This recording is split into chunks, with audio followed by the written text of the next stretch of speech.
with it. It was a resounding success. And so much goes on behind the scenes. We thought that we would give our community, our visitors, kind of an understanding of the complexities associated with the performance you see, which is a happy and a safe Mardi Gras. There's a lot of work that happens behind the scenes, and I think you know that. But we're here today to present some numbers.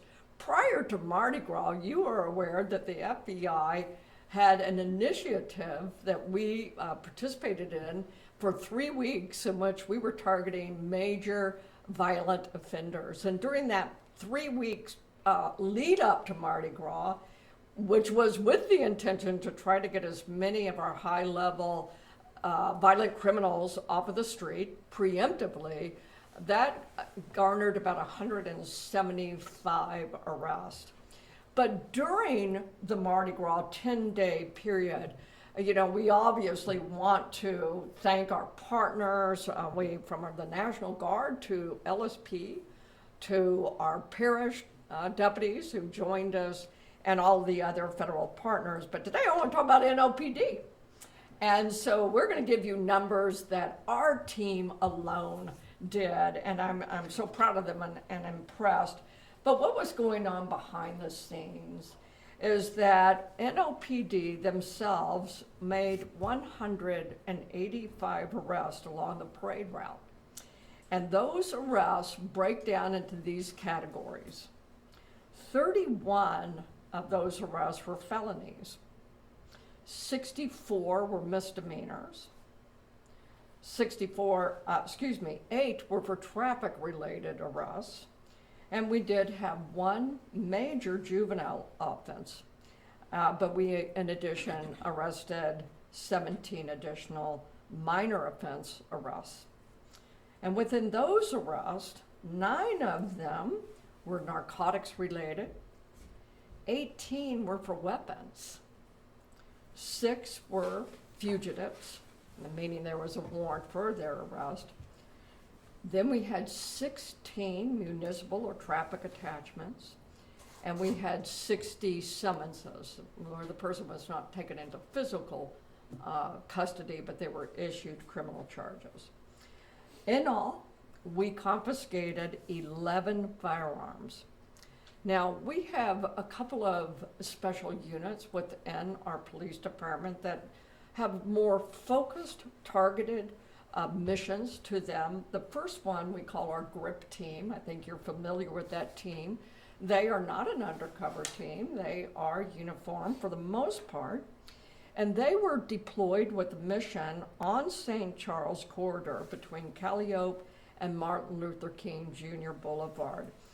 That area, as we know through history, has been a challenge, particularly during Mardi Gras. We know for whatever reason that has become a gathering place that has potential where we see bad acts occurring. And so they were given a focused mission to be in that area, not only to prevent, but to take anyone into custody if they needed to. So during that time, our GRIP unit made 34 arrests, including 11 gun-related arrests. And 2 of those guns were stolen. Now, our other special team is what we use the acronym of VCATE. You've heard us use that as a violence crime, again, special unit. It's a team of officers who, for the most part, are plain clothes. I'd love to show off our officers to you, but we do not roll out our VCATE team for their protection and yours as well. But together, VCATE and GRIP, they ended up making and intercepting what could have been an extremely serious bad act on Mardi Gras, but they interceded, which is what we want. We want to prevent crime. And so in that situation, in their interception, they were able to seize 10 firearms, including rifles, along with switches, which convert the firearms into fully automatic machine gun type weapons. They also confiscated narcotics as well as cash. I won't speak further to that because that particular investigation is still ongoing. It's open, and but we were able to, as I said, at least give you the numbers and the big picture of what we did there. Now, on juvenile enforcement, so between February 1 and February 25, our juvenile division processed 25 total intakes. These are juveniles who were taken into custody, and they averaged at the age of 15. The charges there range from theft to firearm violations. It also included robbery, burglary, battery, and narcotics. So let me address something too. You know, we always are saying to our community who are actually partners with us in crime fighting and crime prevention, you hear us say all the time, if you see something, say something, so we can do something. Well, you want to know the impact of that. People actually call. And I thought you would like to know the call load. So calls into our communication, which you would call dispatch, during this time period, there were 18,000 911 calls. More than 3,000 of those were non-emergency calls, which is perfectly fine. But that's why we want people to call us. That generated, as you can tell, simple math, over 19,000 calls. And even with that surge, our dispatchers, who actually are not NOPD employees, but they are so interconnected with us, we are definitely integrated teams, they were able to answer that call for service load. 80% of those 911 calls were picked up by call takers within 15 seconds. And so kudos to them. Then they can pick up and pass that call along. We can get to those calls for service so much better. So most importantly, the message we want to leave with you is that we think and have heard feedback that Mardi Gras was indeed a resounding success. And with that, I'm going to turn the podium over to our Deputy Mayor of Public Safety, Michael Harrison. And before I do that, I also want to acknowledge a newcomer to our team here, and he works for the Deputy Mayor, but y'all, this is Derek Hesson. And I'll let you speak more to that. So, Deputy Mayor. Thank you, Chief, and good morning. And so on behalf of our mayor, we want to say thank you to Chief Kirkpatrick. Thank you to the superintendent. Thank you to the men and women of the leadership of the police department. And while we had many people here to help us, as we always do, NOPD leads the way. NOPD does this like no other police department in America. Chief Kirkpatrick and I have the experience of being in other places and can attest that no one can do this. Even when they try, New Orleans does it. And we have to say to the men and women behind me and all the men and women out there, job well done. Job well done. And so this is a result of really good communication, coordination, collaboration. As you heard the superintendent say, a lot goes on behind the scenes. And all of this has to be done in a way that doesn't disrupt a parade, that doesn't disrupt day-to-day response to community calls out in all of the 8 districts. Doesn't disrupt what's happening in the French Quarter while a parade is going on. And so it's done in a way that allows everything to continue so people can be safe. We can remove bad actors and the Mardi Gras can go on. And so the overall message was, job well done. It was a great success. We think now we have created the model for future years. And so, of course, we thank all of our state and federal partners. We thank all of our nonprofits. We thank people who fed us, people who fed every officer, who allowed an officer to use their restroom. Those little things matter. And when you're out there for 12, 13, 14, 15, 16 or more hours, every little thing helps. And so on behalf of the mayor, on behalf of someone who has had the responsibility to do it, job well done. Thank you. Thank you. Thank you, Deputy Mayor. Appreciate it. And we actually just represent the men and women out there on the field doing that work. But these are your leaders. I commend each of you. Thank you for what you do. Now, we'll take a question or two if you have one. And, Let's yeah. start over here with 6. Go ahead, Anam. First, I want to ask you about former NOPD officer Mike Kahn. I know you were there yesterday when we got Yes. that terrible news.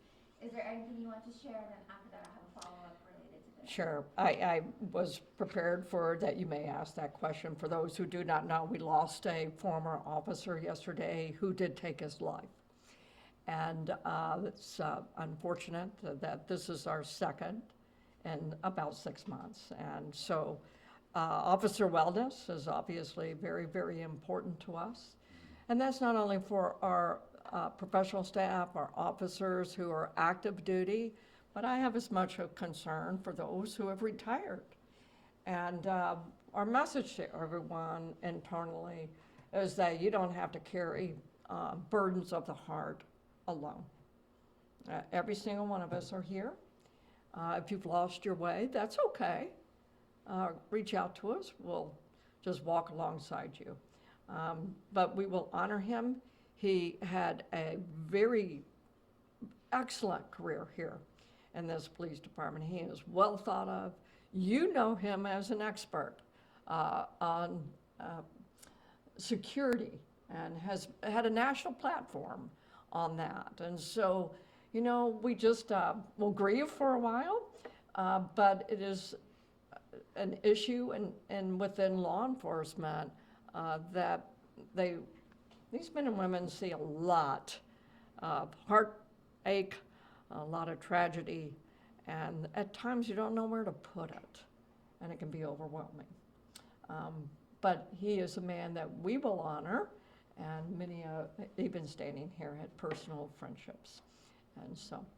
And a follow-up, you mentioned the Louisiana National Guard. I know they're leaving soon. Can you talk about their impact? Yeah. And would you welcome them back in the future? Sure. You know something, what I want is for us to be able to have enough staff that we can police ourselves. But we will always welcome partnerships, and we have proven, I think we are a role model for any city, county, anyone in this country for what partnerships really look like and how they can be effective.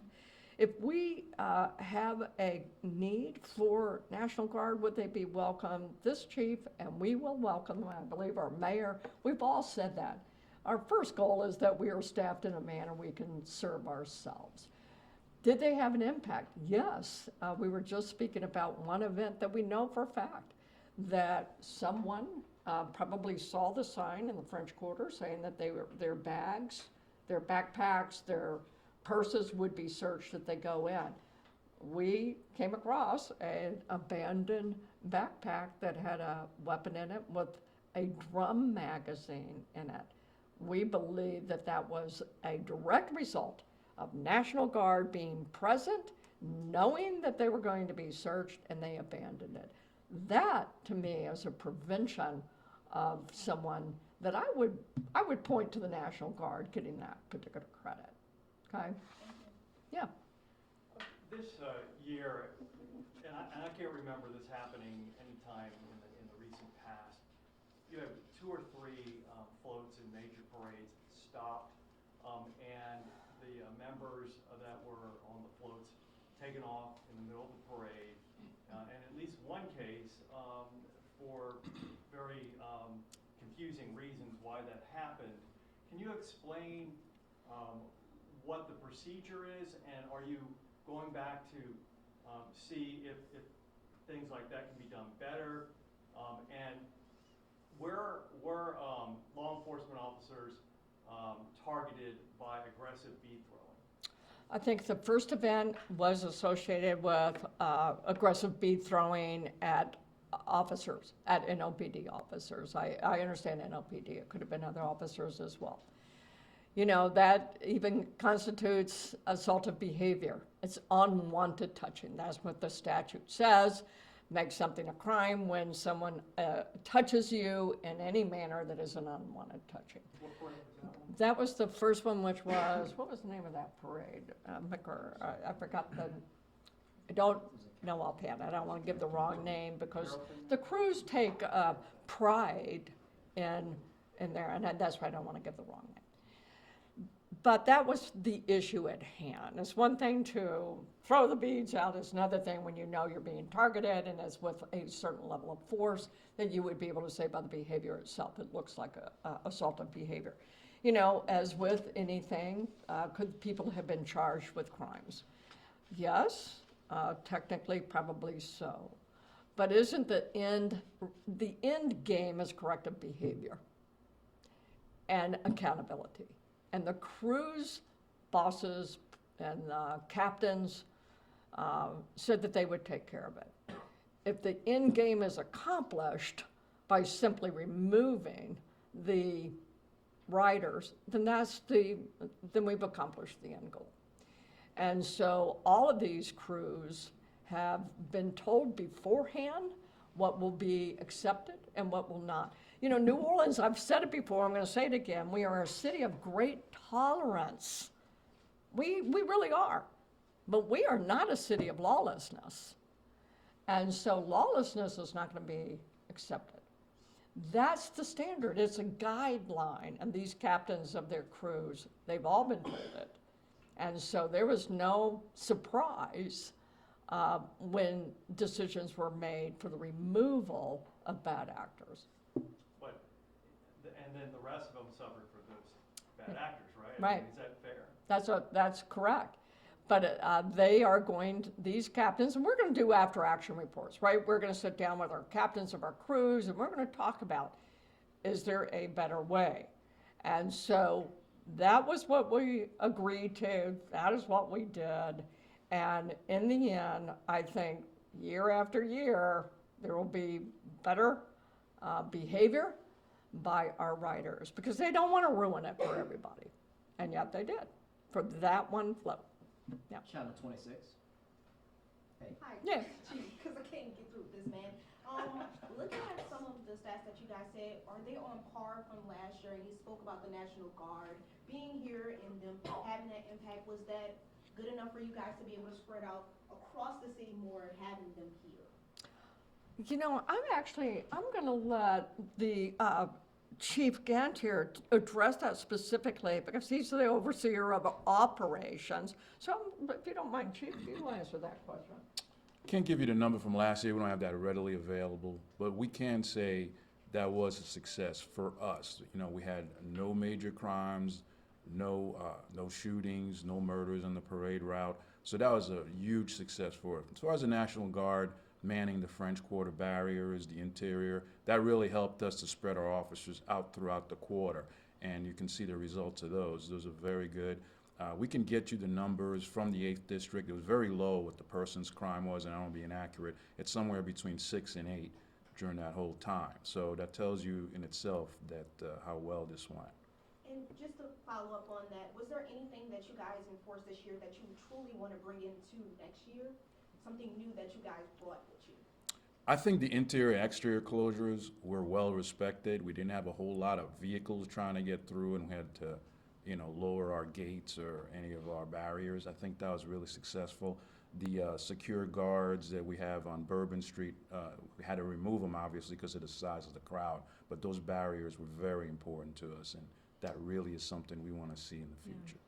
I would say also, in addition, I think that we as a city should always be asking for CR1 level of security, which is a national request that's going to be made by our mayor for Mardi Gras, and I would include New Year's Eve and Sugar Bowl, because we are growing with more visitors. Y'all have already reported we had 2.2 million visitors over our Mardi Gras season. And so I think that is deserving of a CR1 level. So I would be wanting to see that next year and every year as a package of our, I would like to see growth in our visitors coming as well as people returning home to make New Orleans their permanent home. Yeah. Chris? Superintendent, I know you mentioned that NOPD sees multiple firearms along the route. Right. Can you talk a little bit about how tactics changed? I know, was it a year or two ago, when the constitutional carry, some call it permitless carry, went into effect? It changed how you all were able to Yeah. identify who had a weapon and the tactics that you all used to be able to confiscate. So what changed, I guess, for this year from on the parade route to allow you all to Well, make those yeah. seizures? So I don't want to sound trite by this, but we trained our officers a lot on what the law is on carrying with the new change of the law. So these officers know. But for instance, the law also says that although you can carry without a permit, we still have a law that you can't bring them to a parade route. And then so a lot of our guns were confiscated there. But also, you can't negligent carry. A lot of times bad actors who are not following the law, they're not carrying a gun in a holster, let's say. Maybe they just tuck it in their pocket. That's a negligent carry. And so our officers have been trained to look for the things that are violations of the law, because we're not going to be a rogue police department. And we're not going to be officers who may not agree with the law, so we'll just bend it a little. No, we are going to operate within the law, and we're going to operate ethically, which we have. And so these cases are the differences that we know what we're looking for. And that's because we have exceptionally well-trained officers who are good instructors. And we just teach, this is the law. And when you know the law, you can play within the rules and make excellent gun cases. I still wish that there was changes there, but you did not hire me as an activist. I am not an activist. I took an oath of office to obey the law. And it's just a matter of understanding it, learning it, and knowing how to do. The legislative auditor says 900 officers Yeah. might be the right size for NOPD. What's your take? I always respect difference of opinions, right? But people come to their opinions sometimes not from a studied position. And you cannot police one community the way you police another community. In other words, the size of an organization should be based on call volumes, not population. So let's say one city, let's use another city on the West Coast, that can have considerably less violent crime than we do. They may not need more officers. They don't have violent crime. We have violent crime in this city. We have domestic in this city. We can't send one officer. We got to send two. Special events. At minimum. We have special events. So we have, we've been extremely successful with the staffing we have, but obviously we're also relying on our partnerships, right? But what y'all don't see are the double the size caseload our detectives carry, our sex crime detectives, our homicide detectives. Our detectives carry caseloads twice the recommended national average. So you've got to understand that cities and the dynamics of that city, one size or one approach for a smaller city may not work in this city. So it's not how many officers per population, and that seems to be the calculus so many people rely on. It is a call for service load and the type of service you want. So I appreciate the auditors maybe thinking about that. I know his background. And, I also have come from very small departments. This is my 9th agency. You cannot police New Orleans like you do Oakland. You can't police Seattle like you do New Orleans. One size does not fit all. And so we need to have a little bit more thorough conversation, and 900 officers is not acceptable for this agency and this city to keep you safe. Superintendent, if I may, one quick off-topic question. Do you have any update on the driver that allegedly hit the JP? Yes, I believe we have now. Do we have it? Yeah, it's still ongoing, no, it hasn't. Okay, no, it's, I don't okay. think I should speak on it just yet. Yeah, we can't because we have one step that was not finalized within the last 24 hours. As soon as it is, we will inform you, A One source follow-up. says that. Hold on. A source says that an arrest warrant was issued. Can you confirm that? We can confirm an arrest warrant was issued. It was, Yeah. okay. That you just heard. It has been confirmed. I knew that one was being presented to a magistrate yesterday, and so I'm confirming that it was actually issued. So there you Okay, go. last question will go to Just, I Paul. wanted to see if you could give me a little more information on something you said earlier. Yep. About the VK team interceded in what could have been a very serious incident. Yes. Can you give me a little more context, where that happened, when that happened? Was it near the parade route? Was it- I'm going to let the chief address, because he'll know what boundaries he's comfortable addressing, and I'm going to let you speak to that. This is So- Chief LeBron. So Where the 10 firearms were seized? So the investigation the superintendent spoke of, we had information that these individuals were going to the parade route to possibly get in a fight with other individuals. So they were intercepted, and that's when the weapons were recovered. I'll see if we could put out more information as far as names and stuff. The investigation's not completed yet. Where along the parade route, in the general area? Oh, it started in, I'll get you the address. I believe it was the 2100 block of St. Philip, and they were intercepted at some point, but we'll get you more information on We'll it. send it to you, Hall. Yeah, Okay, thank you all for coming out. We appreciate it. okay. Good job. Thank you. Okay. Chief LeBron, what's your first name so we can? Ryan, R-Y-A-N. Right.